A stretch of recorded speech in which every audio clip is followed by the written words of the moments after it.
Tarix ba'zan kitoblarda emas, insonlarning nimaga yig'layotgani va nimadan quvonayotganida yoziladi. Bugun insoniyat ana shunday pallaga yetib keldi. Bir tarafda butun boshli shaharlar vayron qilinmoqda. Minglab begunoh bolalar hayotdan mahrum bo'lmoqda. Onalar farzandlarini kafanlamoqda. Oilalar xarobalar ostida qolmoqda.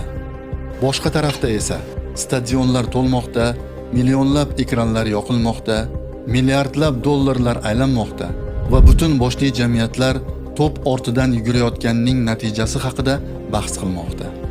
Bu ikki manzara bir vaqtning o'zida sodir bo'lmoqda.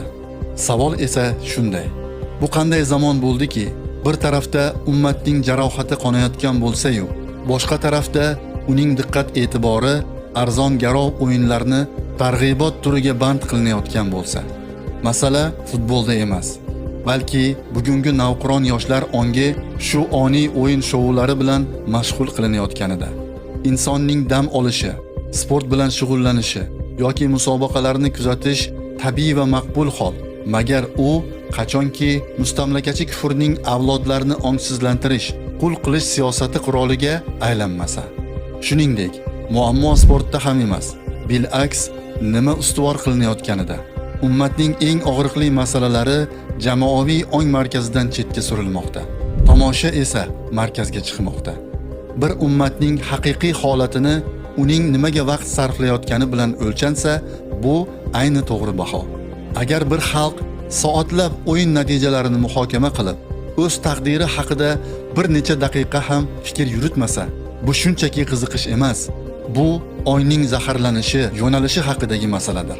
Agar bir jamiyat futbolchining jarohatini yaxshi bilsa-yu, ammo o'z farzandlarining kelajagiga ta'sir qilayotgan voqealarni anglamasa, bu shunchaki axborot tanqisligi emas, bu ustuvorliklar inqirozidir. Eng og'riqlisi shundaki, bu holat ko'pchilikka g'ayritabiiy ham ko'rinmay qo'ygan. G'aflatning eng xatarli ko'rinishi ham shunda. Inson uxlab qolganini anglamaydi, uyg'onish zarurligini ham his qilmaydi. Bugun musulmon dunyosidagi ko'plab muammolarni tashqi dushmanlar nazari bilan izohlash odat tusiga kirgan. Albatta zulm bor, adolatsizlik bor, manfaatlar to'qnashuvi bor. Lekin haqiqatni to'liq aytish kerak bo'lsa, ummatning bugungi ahvolida qolib ketaverishida uning o'zida ham nuqsonlar bor. Chunki hech bir dushman g'aflatga botmagan ummatni yenga olmaydi. Hech bir kuch o'z maqsadini anglagan uyg'oq xalqni uzoq vaqt boshqara olmaydi. Hech bir targ'ibot o'zligini, o'z qadrini bilgan jamiyatni osonlik bilan chalg'ita olmaydi. Muammoning ildizi asli aynan shu yerda. Ummat qariyb 2 asr davomida o'zining fikriy markazini yo'qotib bordi. U voqealarni tahlil qilish va unga o'z aqidasi, o'z mabdasi asosida yechim qidirish o'rniga tomosha qilishga o'rgandi. Mas'uliyatni his etish o'rniga muhokama qilish bilan cheklandi. Amal qilish o'rniga kuzatishga ko'nikib qoldi.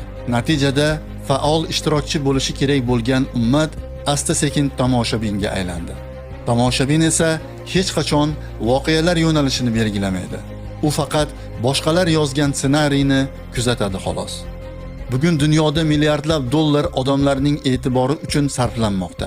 Har bir ekran, har bir reklama, har bir shou va har bir musobaqa inson diqqati uchun kurashmoqda. Chunki diqqatni boshqargan odam tafakkurni boshqaradi. Tafakkurni boshqargan kishi esa yo'nalishni belgilaydi. Demak, bugungi ummatning yo'nalishini o'zgartirish, uni kufr belgilab bergan relsdan Robbisi belgilagan nurli yo'l tarafga yo'naltirish lozimdir. Ummat o'z diqqatini kimga va nimaga topshirmoqda? Nimadan quvonyapti? Nimadan qayg'uryapti? Qalbi qaysi dard uchun larzaga kelyapti? Qisqasi, ummatning fikr va tuyg'ulari yo'nalishi uchun to'g'ri tarafni belgilash o'ta muhim ishlardan biridir. Rasululloh sallallohu alayhi va sallam dedilar: sizlardan birortangizning havoyi nafsi men olib kelgan narsaga bo'ysunmaguncha u mu'min bo'lmaydi. Shu bilan birga umidsizlik ham yo'q. Chunki ummat hali tirik. G'azo uchun yig'layotgan qalblar bor.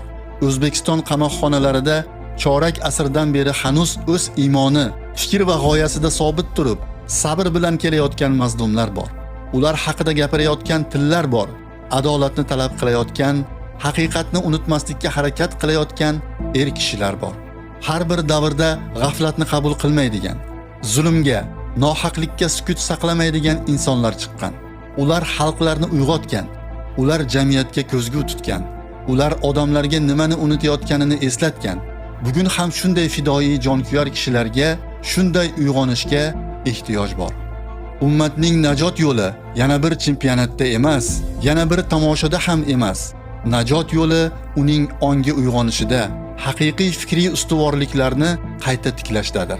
Allohning roziligini dunyoning vaqtinchalik o'yin-kulgu, hoyu-havaslaridan ustun qo'yishdadir. Ummat dardini o'z dardi deb bilishdadir. Chunki ummat kelajagini stadionlardagi qichqiriqlar emas, balki uyg'oq qalblar va mas'uliyatli onglar quradi. Biz albatta Allohning irodasi ila o'z jonimiz bahosiga bo'lsa ham ummatni o'z Robbisi yo'liga qaytishiga va uning itoatiga to'liq o'tishiga da'vat qilishda jiddiy jahd bilan davom etamiz. Inshaalloh. Alloh taolo ogohlantiradi. ولا تكونوا كالذين نسوا الله فأنساهم أنفسهم. Allohni unutgan, shunda Alloh ularga o'zlarini ham unuttirib qo'ygan kimsalar kabi bo'lmanglar.